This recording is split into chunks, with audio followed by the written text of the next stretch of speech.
You could feel it the moment he leaned forward. That tight smile, the tapping finger on the desk, the silence that said more than words ever could. Joy Behar had just crossed the line.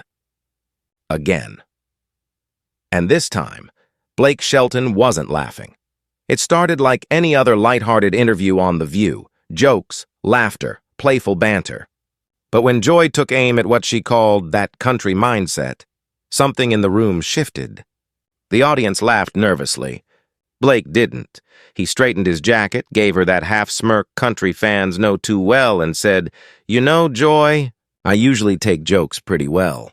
But when you start mocking where people come from, or what they believe in, that's not comedy. That's just bad manners." The air snapped. Joy tried to interject, but Blake's voice rolled right over hers. Calm, steady, unstoppable. "I've been on a lot of stages in my life," he continued, "but I've never seen someone confuse arrogance with humor this bad."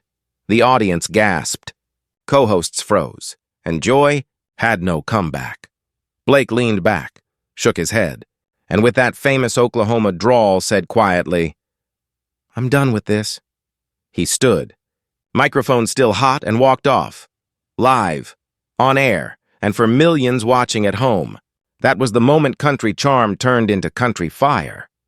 It was supposed to be a light, funny segment, just another morning on The View. The hosts were buzzing with their usual laughter. The studio lights were bright, and the audience clapped as Blake Shelton took his seat. Blake, known for his easygoing country charm and quick wit, flashed that famous grin and nodded politely to each co-host. For a moment, it felt like everything was set for an easy, feel-good conversation.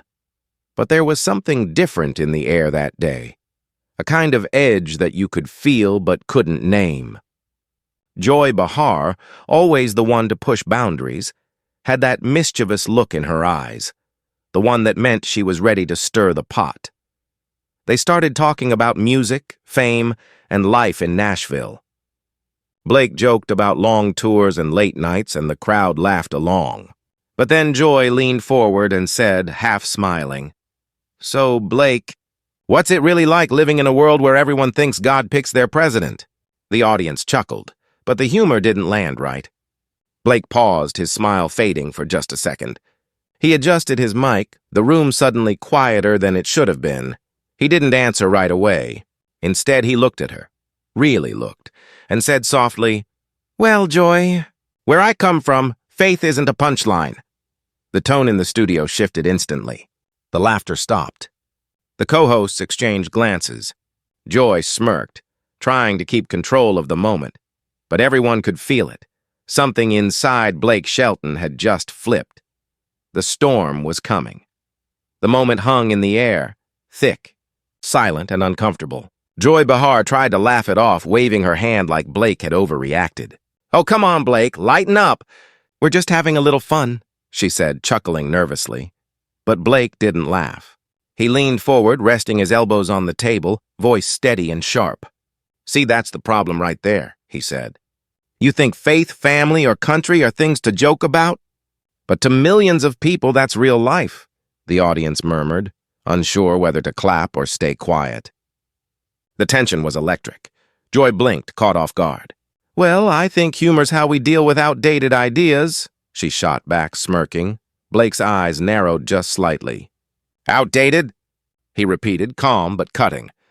"You mean like respect? Or maybe believing in something bigger than yourself?" That line hit hard. The studio gasped. One of the co-hosts tried to jump in. "All right, let's keep it friendly." But Blake wasn't done. "Look, I've been in front of crowds my whole life," he continued. "I've seen people who have nothing, and they still thank God for what little they do. If you can't understand that, maybe the joke's not on them." The camera cut to Joy, speechless for the first time in years on live TV. Her smile twitched. She grabbed her coffee cup, staring down, trying to find words that wouldn't make it worse. But Blake was already done talking. He leaned back, crossed his arms, and gave that final look. Calm, collected, and unbothered. This wasn't just banter anymore. It was accountability, live and unfiltered. For a moment, the studio was frozen. Nobody dared to breathe too loudly. The energy had completely shifted. Joy Behar's smirk was gone, replaced by an uneasy stiffness. The laughter that usually filled the view had evaporated into a thick, uncomfortable silence. Blake Shelton leaned back in his chair, eyes still locked on Joy. You could tell he was done pretending.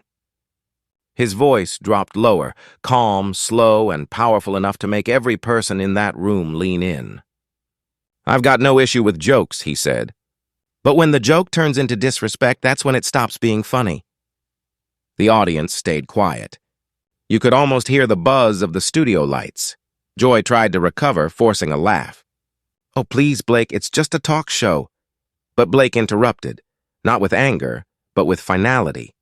"Yeah, and I'm just a guy who's not interested in sitting through one more second of this."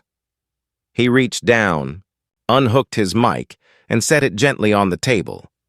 The camera caught every move, his steady hands, the quiet determination in his eyes. He stood up, adjusted his jacket, and looked at Joy one last time. "You might not get it, Joy, but where I'm from, we were raised to walk away from nonsense." The crowd broke into a mix of gasps and applause. Some clapped out of shock, others in silent respect. Joy sat frozen, blinking, speechless, with that awkward half-smile that said she didn't know what just happened. Blake nodded toward the audience, gave a polite wave, and walked straight off the stage. And just like that, the man known for his humor left behind a moment that was anything but funny. The camera tried to follow him, but Blake was already gone, walking straight off to the View stage without a glance back. The studio audience sat in stunned silence. Even the producers behind the cameras seemed frozen, unsure whether to cut to commercial or let the chaos breathe. Joy Behar cleared her throat, forcing a nervous laugh that sounded nothing like confidence. "Well, looks like Blake's got an early lunch," she joked weakly. But nobody laughed. One of the co-hosts tried to smooth things over, saying, "Live television. Folks, anything can happen." But the damage was done. Clips of the walkout hit social media before the next segment even started. Within minutes, hashtags like Blake Shelton walks out and Faith Not Mockery began trending on X and TikTok. Some viewers praised him, calling his stand the most respectful mic drop ever seen on TV. Others accused him of being too sensitive. But even critics couldn't deny one thing. Blake Shelton had made his point without raising his voice. By evening, news outlets replayed the clip in slow motion, the calm stare, the quiet tone, the unbothered exit. Faith communities across the South began sharing it as a moment of pride. Meanwhile, the View's PR team scrambled, claiming it was all light-hearted banter gone wrong. But fans knew better. The authenticity in Blake's words couldn't be staged. The man who usually made America laugh had just made them think.